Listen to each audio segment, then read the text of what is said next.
Hello students, स्वागत है आप सभी का एक बार फिर से मेरे चैनल सीक्यूब साइंस जोन पर।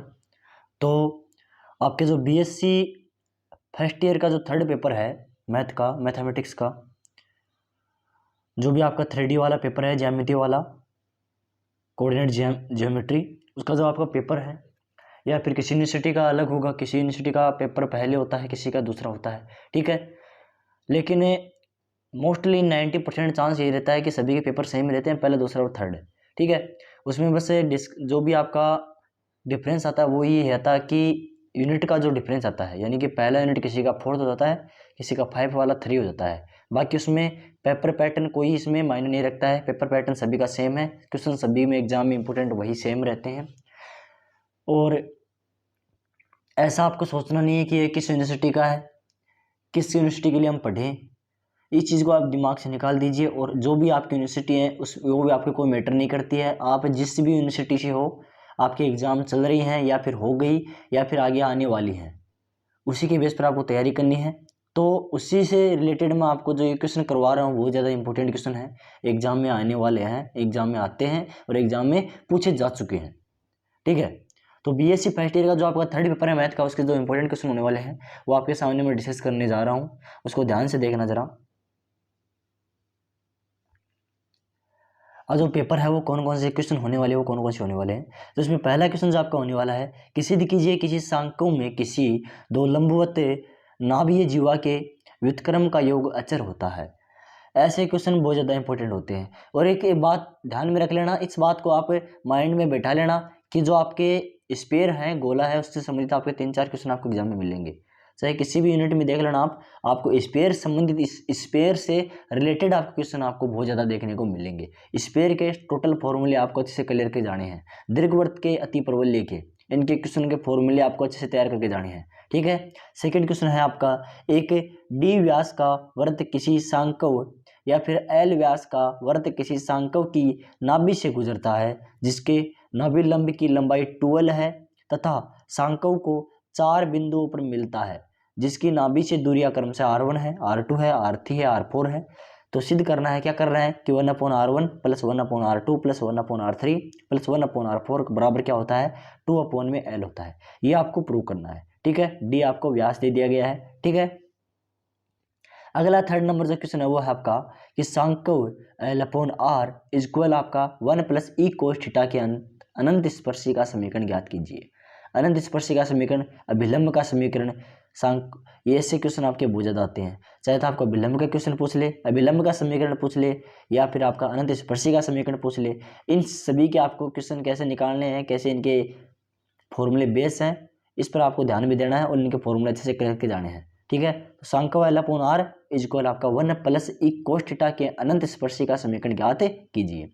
फोर्थ नंबर क्वेश्चन है इसमें, सांकव L/R बराबर 1 प्लस ई कोस थीटा के किसी बिंदु पर अभिलंब का समीकरण ज्ञात कीजिए। ऊपर वाला क्वेश्चन, नीचे वाला क्वेश्चन दोनों सेम है, समीकरण दोनों में सेम है, लेकिन पूछे जाने वाली चीज़ें अलग अलग हैं। ऊपर वाले में स्पर्शी का समीकरण पूछा है, नीचे वाले में आपका बिंदु पर अभिलंब का समीकरण पूछा है, ठीक है।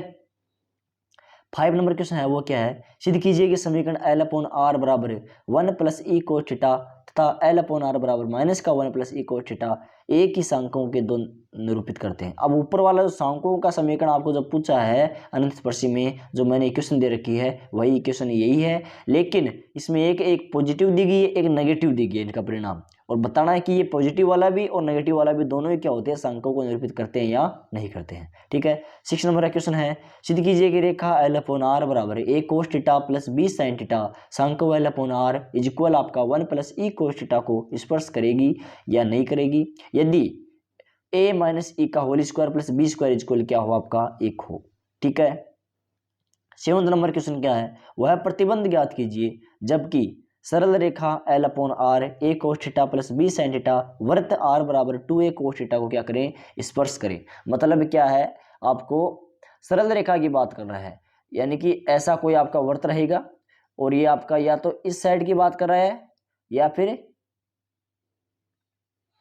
इस साइड की बात कर रहा है। ये सरल रेखा इस वृत्त को स्पर्श करेगी और इसका क्या करना, आपको समीकरण ज्ञात करना है। इस समीकरण, इसका जो प्रतिबंध है, जो भी आपका प्रतिबंध बनेगा, इसको दोनों को ऐड करके वो क्या आपका बनेगा, उसको आपको ज्ञात करना है, ठीक है। अब ध्यान से देखना, अगला क्वेश्चन है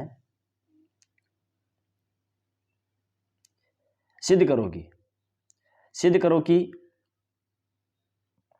स्पर्श करेगी यदि L अपॉन आर सांकों को स्पर्श करेगी। सिद्ध करो कि सांकों L1 upon R is equal 1 plus E1 cos theta तथा L2 upon R is equal 1 plus E2 cos theta minus का अल्फा स्पर्श करेंगे यदि L1 स्क्वायर कोष्टक 1 माइनस E2 का square plus L2 square 1 minus E1 का स्क्वायर इज इक्वल क्या होगा आपका 2L1 L2 1 minus E1 E2 cos alpha. इसको आपको प्रूव करना है। ऐसी चीज़ों का आपको ध्यान में बहुत रखना है क्योंकि प्रूव करने वाले क्वेश्चन बहुत ज़्यादा आते हैं। ऐसा क्वेश्चन हो गया आपका अभिलंब का समीकरण रिलेटेड बहुत क्वेश्चन आते हैं, या फिर आपके ऐसे क्वेश्चन बहुत ज़्यादा आते हैं। ठीक है, आगे देखिए ऐसा है कि एक समतल एक स्थिर बिंदु ए बी सी से गुजरता है एवं निर्देशांकों को ए बी सी पर काटता है, तो सिद्ध करो कि गोले ओ ए बी सी के केंद्र का बिंदु पथ होगा। अब गोले का जो बिंदु पथ है वो आपका ये होगा, उसको आपको प्रूव करना है। ठीक है, आगे देखो, अचर त्रिज्या के का एक गोला मूल बिंदु से गुजरता है एवं निर्देशांकों को ए बी सी पर काटता है। सिद्ध कीजिए कि त्रिभुज ए बी सी के केंद्र का बिंदु पथ 9 X square plus Y square plus Z square बराबर में 4k स्क्वायर होता है। ये वाला क्वेश्चन आपका बहुत ज़्यादा इंपॉर्टेंट हो रहा है। इस क्वेश्चन को अच्छे से क्लियर करके जाना है, बहुत ज़्यादा इंपॉर्टेंट क्वेश्चन है। ठीक है, अगला देखिए, थर्ड नंबर का जो क्वेश्चन है, समतल x upon A plus Y upon B plus Z upon C is equal 1 है, तो निर्देशांकों को क्रमशः ए बी सी पर मिलता है। गोले ओ ए बी सी का समीकरण ज्ञात कीजिए। एक तो आपको ध्यान रखनी है, समतल का समीकरण को ध्यान में रखना है, गोले का समीकरण कैसे होता है उसको ध्यान में रखना है, किसी अति परवलय का समीकरण कैसे ज्ञात करना है, जो अति परवलय है उसका समीकरण कैसे ज्ञात करना है, किसी परवलय का समीकरण कैसे ज्ञात करना है, आपको उस चीज़ों का ध्यान रखना है। ठीक है, अब देखिए, एक समतल स्थिर बिंदु ए बी सी से गुजरता है। सिद्ध कीजिए कि मूल बिंदु से इस समतल पर खींचे गए लंब पाद का बिंदु पथ होगा, और वो बिंदु पथ क्या होगा, x square plus Y square plus Z square minus का ए x minus A B Y minus का सी जेड बराबर 0। और यहाँ पर आपको जो ए बी सी दिए गए हैं वो आपको क्या दिए गए हैं, बिंदु दिए गए हैं, और एक्स वाई ये क्या है, ये एक्स एक्सिस हैं, रेखाएं हैं। 5 नंबर क्वेश्चन है वो है आपका 5 नंबर का, यदि गोले x square plus Y square plus Z square equal R square है का कोई स्पर्श समतल निर्देशांकों को ए बी सी अनंत खंडों में काटता है, तो सिद्ध कीजिए कि आपको ये वाला चीज़ प्रूव करना है। ठीक है, आपको क्या करना है, ये चीज़ प्रूव करनी है। वो ये आपको समीकरण दिया गया है और कहाँ पर काटता है, ए बी सी पर काटता है। ठीक है, लास्ट क्वेश्चन है इसका, सिद्ध कीजिए कि x upon 2 is equal Y minus का 3/3 बराबर में z प्लस 3/4 के किसी बिंदु पर तथा गोले x square plus Y square plus Z square equal 1 के सापेक्ष एक ध्रुवीय समतल रेखा 2x plus 3/13 is equal Y minus का 1/3 और बराबर में माइनस का z/1 से गुजरता है। माइनस का 3 है नीचे ये। ठीक है, ये आपके इंपॉर्टेंट क्वेश्चन हो गए। इनको आप अच्छे से जिस भी चीज़ से आप पढ़ रहे हैं, सोल्ड पेपर से पढ़ रहे हैं, या फिर आप सीरीज से पढ़ रहे हैं, या फिर आप किसी भी चैनल से आपने स्टडी की है और उसके आपके पास में क्या है, नोट्स हैं, उनमें इन क्वेश्चनों को देख लेना। अगर मिल जाए तो बेटर है, अगर नहीं मिले तो कहीं से आप इसका सॉल्यूशन निकाल लीजिए और निकाल करके इनको अच्छे से तैयार करके चले जाना है। क्योंकि अच्छे से तैयार करके चले जाओगे तो आपके 70% अच्छे से क्लियर हो पाएंगे। यानी कि ये क्वेश्चन आपको 100% तो नहीं दे पाएंगे, लेकिन जो गेस पेपर होते हैं उसी के अकॉर्डिंग मैं जो ये क्वेश्चन लेके आया हूँ आपका, वो ज़्यादा इंपॉर्टेंट क्वेश्चन है।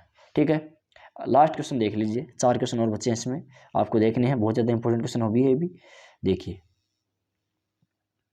R1 व R2 त्रिज्याओं के 2 गोले लांबिक रूप से काटते हैं। सिद्ध कीजिए कि उभयनिष्ठ वृत्त की त्रिज्या ये होने वाली है। जो उभयनिष्ठ वृत्त है उसकी त्रिज्या क्या होने वाली है, ये होने वाली है। ठीक है, आगे देखिए, समतल LX plus MY plus NZ equal P है का गोले x square plus Y square plus Z square equal a square के सापेक्ष ध्रुव ज्ञात करो। क्या ज्ञात करना है, पोल ज्ञात करना है। ठीक है, अगला क्वेश्चन है, उस लंबवर्तीय बेलन का समीकरण ज्ञात कीजिए जिसकी त्रिज्या r तथा अक्ष के समीकरण क्या है, X minus alpha upon L, Y minus beta upon M, Z minus gamma upon N है। ठीक है, ये वाला क्वेश्चन बहुत ज़्यादा इंपॉर्टेंट है, इसको क्लियर करके चले जाना है। ठीक है, आगे देखिए, अगला क्वेश्चन है, उस लंबवर्तीय बेलन का समीकरण ज्ञात करो जिसका अर्ध व्यास 3 हो और अक्ष बिंदु 1 माइनस 1 और 2 से जाता हो और अक्ष के दिक् अनुपात क्या है, 2 माइनस का 1 और 3 हो। ठीक है, अगला क्वेश्चन है इसमें 3rd नंबर, गोले x square plus Y square plus Z square is equal आपका ए स्क्वायर के अनुवालोपी बेलन का या अंतलोपी या फिर अनुवालोपी बेलन का समीकरण ज्ञात कीजिए, जिसका जनक रेखा ही क्या है आपकी x अपॉन एल है is equal y upon m है is equal z upon N है। ये आपके समांतर है, जनक रेखा की क्या है इसका समांतर है, इसको आपको ज्ञात करना है। 4th नंबर का क्वेश्चन है, जो लास्ट क्वेश्चन आज के सेशन का, दीर्घवृत्त x square upon A square plus Y square upon B square plus Z square upon C square is equal आपका 1 है का एक स्पर्श तल निर्देशांक अक्षों को ए बी सी तथा सी बिंदु पर मिलता है। सिद्ध कीजिए कि त्रिभुज ए बी सी के केंद्र का बिंदु पथ a square upon x square plus B square upon y square plus c square upon z square is equal 9 है पर स्थित होता है। अब एक बात ध्यान में रख लेना, ये इंपोर्टेंट क्वेश्चन है। अगर आपको ये किसी को ये लग रहा हो कि ऐसे क्वेश्चन नहीं आएंगे, अगर आपकी एग्जाम जल्दी है तो आप मेरे टेलीग्राम चैनल पर जुड़ सकते हैं। टेलीग्राम का भी जो इस चैनल का नाम है वही टेलीग्राम ग्रुप का भी नाम है सीक्यूब साइंस जोन, उससे आप टेलीग्राम पर आप जुड़ सकते हैं, या फिर मैं टेलीग्राम की जो लिंक है वो आपको डिस्क्रिप्शन में डाल दूंगा, वहाँ से आप सीधा ऐड हो सकते हैं। क्योंकि जैसे ही आपके एग्जाम, माना कि आपके एग्जाम कल सुबह है और रात को जो भी पेपर आते हैं, गेस्ट पेपर आते हैं, वो मैं उसमें डाल देता हूँ ताकि आपकी कुछ हेल्प हो सके। और उसी क्वेश्चन में से आपको 80% क्वेश्चन मिल जाते हैं, मिलने को नहीं मिल जाते हैं, ठीक है। तो बहुत ज़्यादा इंपॉर्टेंट क्वेश्चन आते हैं और ये भी इंपॉर्टेंट क्वेश्चन है, लेकिन रात के समय जब एग्जाम सुबह हो और रात की पहली रात को आपके एग्जाम के लिए जो क्वेश्चन आते हैं उसको ध्यान में रखते हुए मैं टेलीग्राम चैनल को ज्वाइन कर लीजिए। टेलीग्राम पर आपको मेरा पेज मिल जाएगा सीक्यूब साइंस जोन के नाम से, ठीक है। तो फॉलो कर लीजिए। Thanks for watching.